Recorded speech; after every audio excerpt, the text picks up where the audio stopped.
Ambassador Zethkar of the Galactic Council shifted uncomfortably in his exoskeleton as he watched the human emerge from the transport pod. The creature looked impossibly fragile.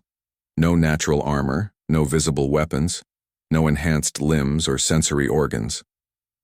Just pale skin, simple clothing, and what appeared to be some kind of primitive footwear. "This is the species that requests membership in our council?" Zethkar's translator crackled with disdain. Around the landing platform, representatives from 12 different worlds observed the arrival with varying degrees of skepticism.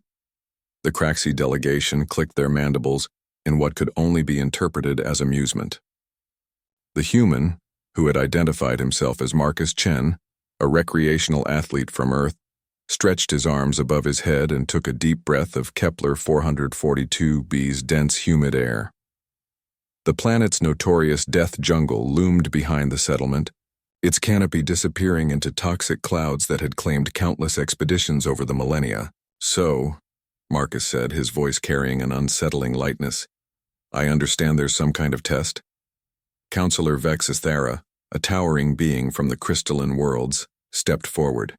Her voice resonated like grinding stone. "The trial of the Unconquerable jungle has been our standard for membership evaluation for over 3,000 years. No species has ever completed it. Most do not survive the first hour." She gestured toward the wall of green that seemed to pulse with malevolent life. "The jungle spans 2,000 kilometers of the most hostile terrain in known space.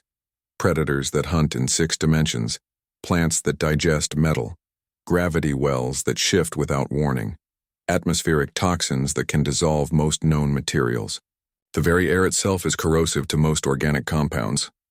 Marcus nodded thoughtfully, then bent down to retie one of his shoes.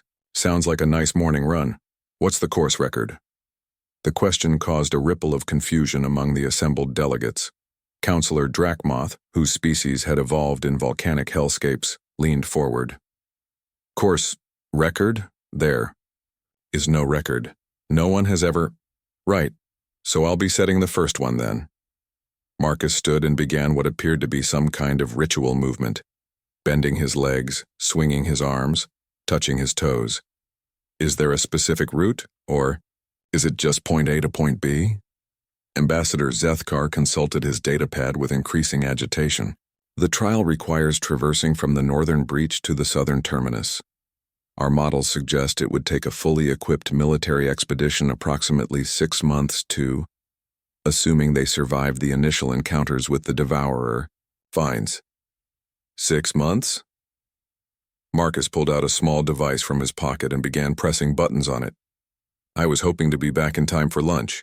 My wife packed sandwiches."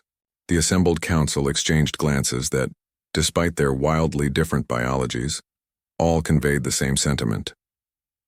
Was this human insane, or simply too primitive to understand the magnitude of the challenge? Counselor Vexithara activated a holographic display showing the jungle's bio-readings. Radiation spikes, temperature fluctuations, and seismic activity painted a picture of barely contained chaos. "Human Marcus Chen, perhaps you do not fully comprehend—" "Oh, I get it," Marcus interrupted, now doing something that involved rapidly lifting his knees toward his chest. "Dangerous jungle, lots of nasty things want to kill me.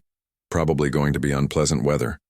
Honestly, sounds a lot like the Amazon basin back home, except with the gravity thing.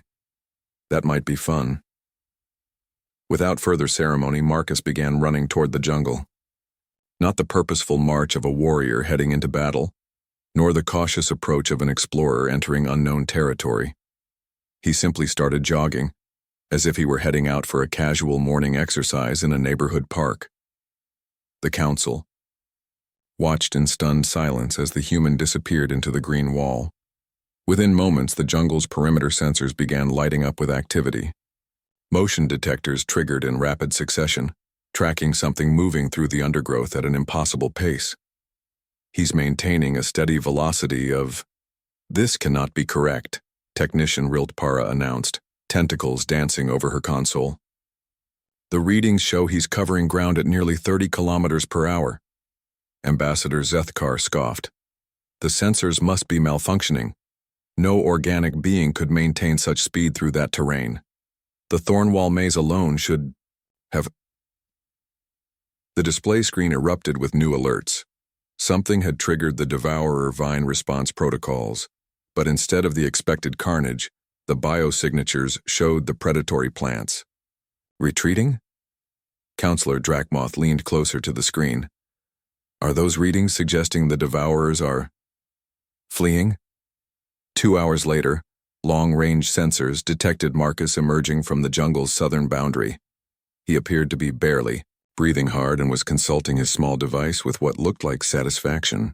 When the transport pod retrieved him and brought him back to the council chambers, Marcus was practically glowing with endorphins. "Great trail system you've got there," he announced cheerfully. "Little overgrown in places, and some of those flying things were definitely aggressive, but overall pretty enjoyable. I clocked in at just under 2 hours. Not bad for a new route." The council chamber had fallen completely silent. Finally, Counselor Vexithara found her voice. "You completed the trial in 2 hours." "Yeah, though I had to take a brief detour around what looked like a family of those big lizard things having breakfast. Didn't want to disturb them. Oh, and I think I might have accidentally stepped on some kind of carnivorous flower, but it didn't seem too upset about it." Ambassador Zethkar's exoskeleton made a sound like cracking ice. "The preliminary motion detectors recorded you. Were you running the entire time?" "Well, yeah, it's called jogging. Some humans do it for fun. My personal best for a half marathon is about 1:30, so I was taking it pretty easy today." Marcus glanced at his device again. "Actually, do you mind if I head back in there? I think I can shave 15 minutes off that time if I take the ridge route instead of going through the valley." As Marcus headed back toward the jungle for his afternoon run, Counselor Vexithara quietly initiated the paperwork for humanity's immediate admission to the Galactic Council. Some species, she realized, were simply too terrifying to keep waiting.